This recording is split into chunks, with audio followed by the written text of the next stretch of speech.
Mark, just introduce. This is Julian, and that's Paul. Hello. The way we're going to start the evening is Julian will start talking about the place, a little introduction about the place, its history, and then we'll crack on basically. Okay. And as we go along, we'll explain equipment as well. Right. Okay? Okay. Well, welcome to Pensychnant. So I thought it was a good idea just to let you know where you come to, give you a bit of a feel for the place before we set off around. The house as we see it now is really used as a wildlife centre, the small nature conservation centre, and charity. There's a 150-acre estate which manages a nature reserve. People mainly come and see the birds, especially this time of year, red stars, flycatchers and things. It's got quite a wealth of wildlife, and the house is used for different wildlife-orientated meetings. So ghost hunting is a little venture into the unknown for us. Perhaps ghost hunting is always a venture into the unknown. It is, yes. So the evening really belongs to Mark and Paul and Conwy Paranormal. So it's their expertise, their equipment. First I'll tell you a little bit about the history of the place.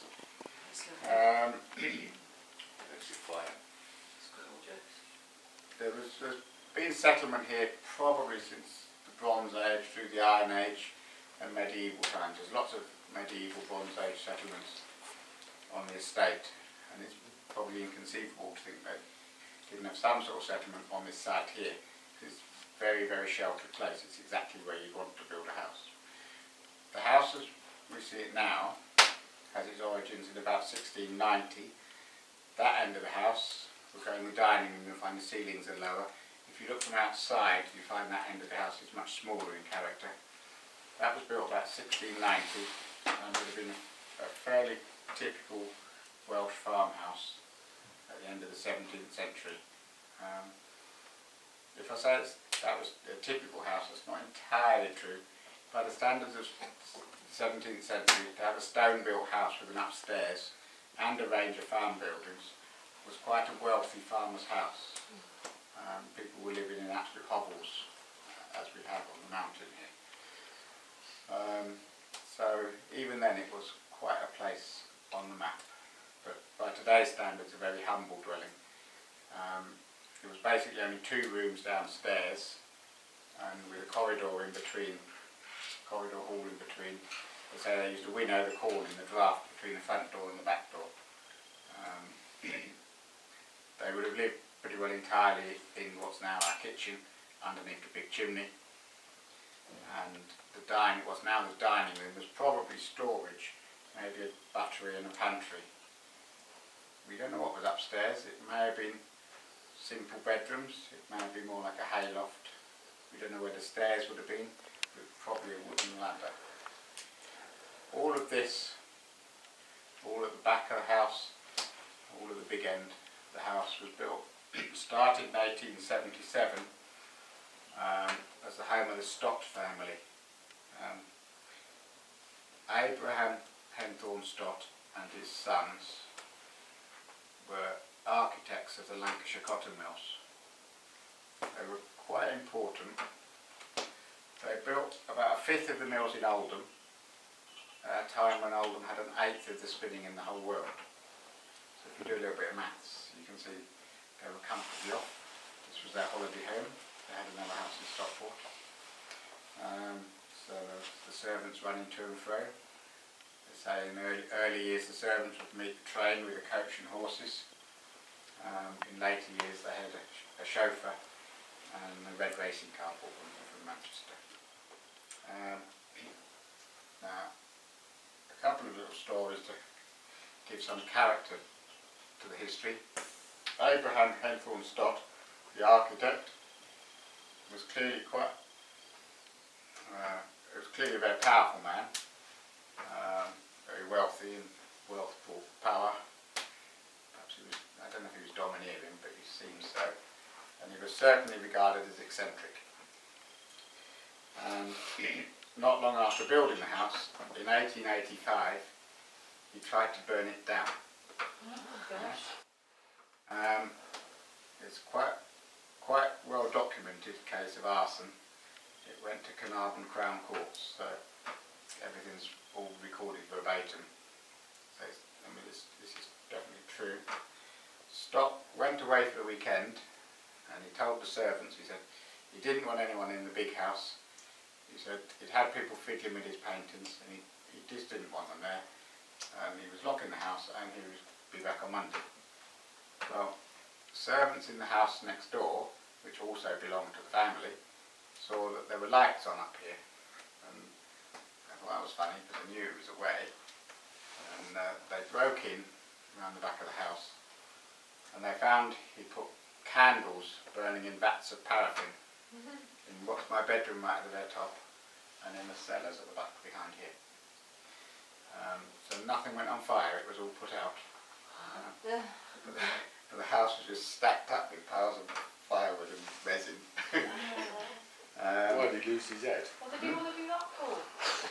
The story was that his wife Eliza didn't like the house. Possibly Wales was simply too rural for her. Whatever the reason, it said that she didn't like it. Anyway, stop.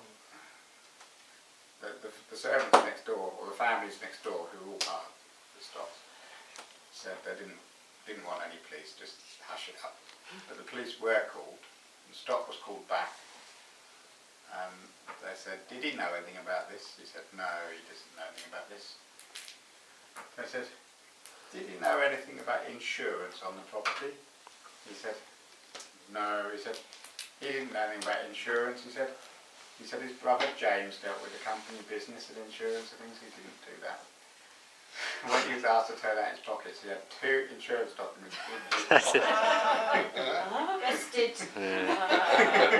And it seems the house was double insured and maybe triple insured. Oh, no. And as I said, it all went to Carnarvon Crown Court, so it's all recorded in the Crown Court rolls. But he was found not guilty. Yeah? Well, you and I see a guilt written all over him. I think it's probably he paid the jury. Because there's little doubt. Even the judge, when he summed it up, expressed surprise that the jury had found him not guilty. There you are, that was the law of the land and he was not guilty. So even the judge let it be known that he didn't believe it. There is a story of a ghost. The story is that the gardener murdered the maid in the chauffeur's room. That's the whole story, that's everything we know. Sounds pretty bare details. Yeah. The gardener murdered the maid in the chauffeur's room. We don't know who these people were really, why, or even when. I think it probably was the gardener and the Sounds like two, doesn't it? With a knife. Yeah, no, we don't know that either. If it's true, there seems to be no documentary evidence about it. These characters, gardener, maid and chauffeur, all from the Victorian era, you would have thought something would be in the newspaper, especially as the Stocks were quite important people. You thought it would be a bit of scandal. There doesn't seem to be anything that we know. But it's possible that the story actually dates from before. And certainly the story occurs in the old house from about 1690. I've long heard the story from different members of the Stock family, but I met one of the servants of the Stock family, Millie Todd. She can't be alive now because she'd be 110 or something. But I met her when she was in her 90s. She came with the Sunshine Variety Club in a minibus, and while everybody had to wait in a minibus, she walked around the whole house on 2 sticks, going in every room, telling me what she remembered of it. Oh. Yeah, so she had a good day. She used to carry water to the bedrooms, carry hot water to the bedrooms in this jug. One of her duties, and her father was the bailiff for the estate. And she says, she told me the story of the ghost, which I hadn't heard before. Says the ghost is walled up in the panel work on the dining room door, and that it walks and and the bedroom's at the far end of the house, so that's where you've got your cameras set. In the chauffeur's room and in the furthest bedroom, and if you stand on the lawn outside, her and her father saw it many times, is looking back into the house, walking in the bedroom. Have you seen it? I've not seen it, but she told it just as totally as a matter of fact, just as you're sat there. She wasn't bothered by it, or no malice. It was beyond question with her. It wasn't a questionable fact.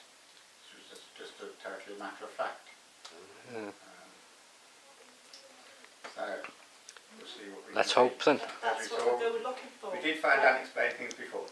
We did have, I don't know if you saw it, I put a video on my channel on YouTube, Conwy Paranormal, where we came here last time, and I filmed it. And we caught an orb in the window flying around. We also had a lot of electrical magnetic readings on the EMF meter, which suggests something an energy was present, you know, when we were doing things, which we hope to see tonight, hopefully, as we go through the evening.